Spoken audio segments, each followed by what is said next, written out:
Welcome to the next tiny house tour.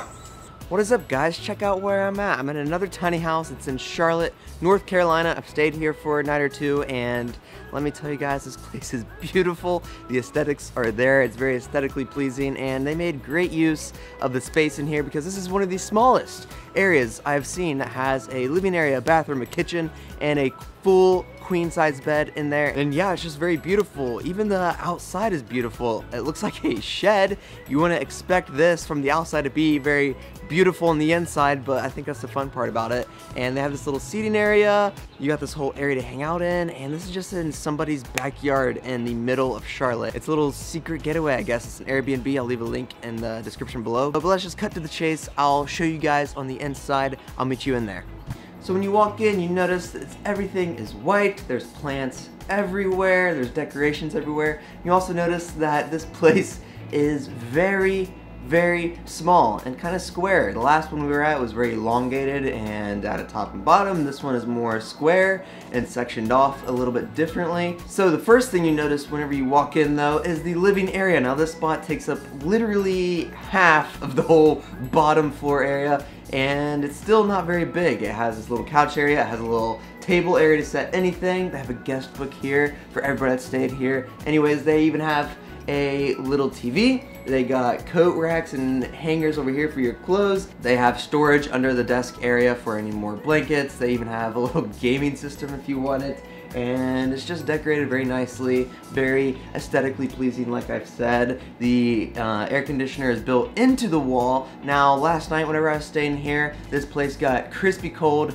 The last place I was staying at, it kind of took a while for it to get cold, but for some reason in this place it's a lot easier. I don't know if because it's smaller or not elongated, or I don't know, but very much easier to cool at this place. Now if you move on to the back half of this little tiny house, literally 2 steps away from the living area, you'll enter the kitchen. Now this kitchen is a lot more spacious than the last tiny house we were at, I feel like, because the ceiling goes all the way up to like 15 feet. The last one is like right at my head, and the countertops feel a little bit more bigger. The cabinets feel a little bit more bigger. I can open them very easily with no issues with bumping into anybody, and it just feels like there's a lot of space where I can hold everything I need, and even the sink is a full-size sink. Now, the fridge situation is the same as the last one. It has a normal, kind of like a mini fridge. This one feels a lot more better, I guess, higher quality. It's a pretty high quality looking fridge, high quality kitchen in total. So what I think about this kitchen, I think it's big enough for one person. I don't see any issues with it. I haven't came across any issues with it yet, but I haven't lived here for like weeks or months or anything.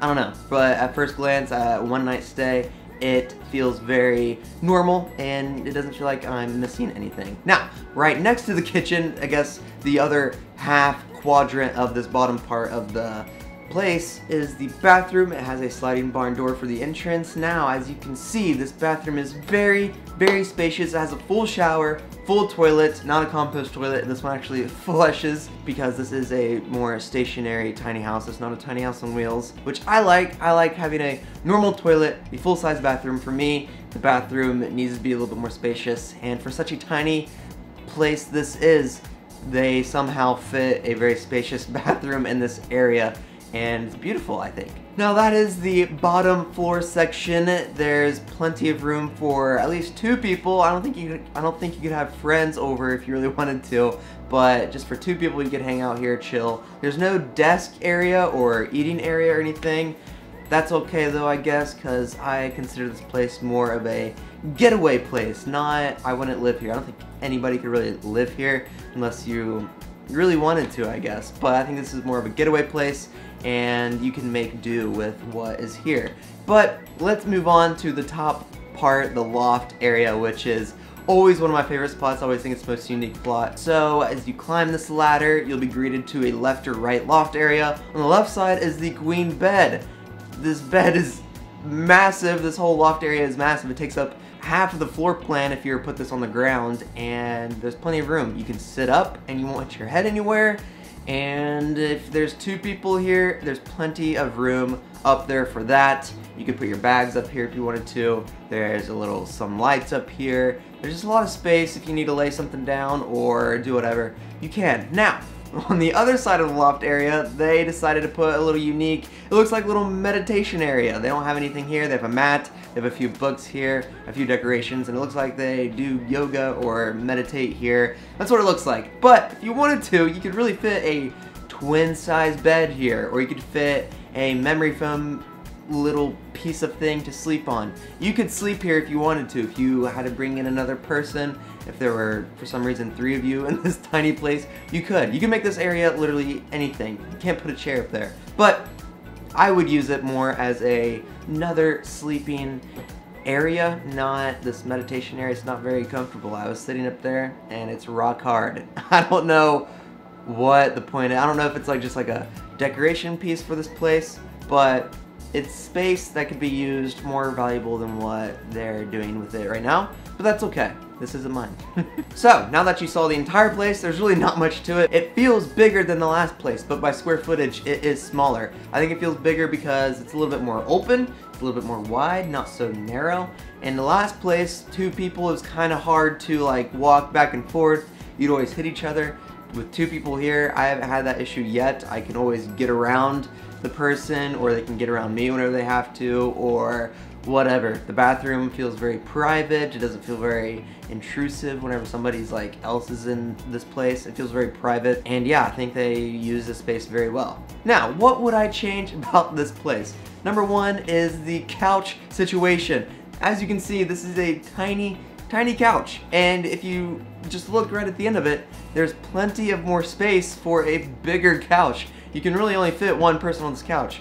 Since there's no other seating area, there's no other like desk 2 people can sit out and eat, this is the core seating area. I would put a bigger couch that would probably go up to the end of the refrigerator, and you could fit more people in there. It'd be more space. So that's one thing I would change about the living area. Another thing I would change is the bathroom door. It is a barn door, but for some reason there's this huge gap in between the barn door and the wall for like anybody to look inside, I guess. I could be anywhere in this tiny house, anywhere, and I can see this little gap and kind of like look inside the bathroom. I mean, you can't really see anything, but I would still somehow close that gap because this is the only private area, and I would want it totally private. And the last thing I would change is the usage of the right side of the loft that is above the bathroom. I would make that to where it is used more often. I don't really know what it's supposed to be right now. Decoration, a chill out lounge spot. I don't want to be sitting on the hard floor. I don't think a lot of people want to be sitting on the hard floor of the roof of the bathroom.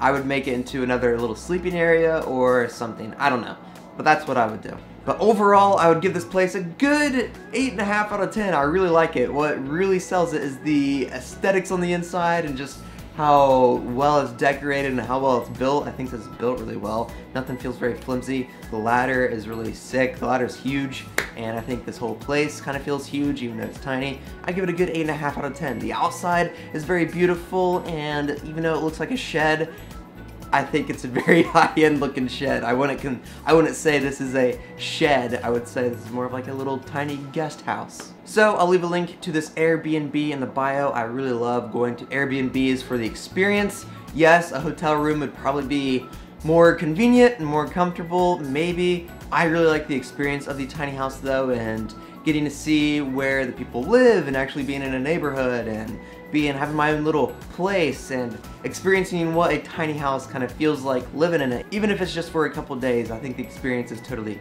worth it. So, what was your favorite part of this place? What was your least favorite part of this place? Would you or could you see yourself living in something like this full-time maybe? Or not? I don't know. Let me know. I don't think I could live in it full-time like I said. It's a little bit too small. Maybe because it's double the size. I think I could. But the experience is totally worth it. I highly suggest doing an Airbnb instead of hotels. Sometimes they're way cheaper and they're way more fun, and a lot of times they're in a lot more convenient space depending on where you're trying to go. I've always had a great experience with Airbnbs. The people that own them never bother you. They never try to talk to you or anything like that. They never come and say hi, which is great. They'll leave it up to you to, if you want to go say hi to them, they'll leave that up to you, with all my experiences. So, I know a lot of people haven't done Airbnb. I highly suggest it. Go check it out. The link for this one is in the bio. Guys, thank you for watching this video. I will check you guys. I will I will catch you guys on Friday.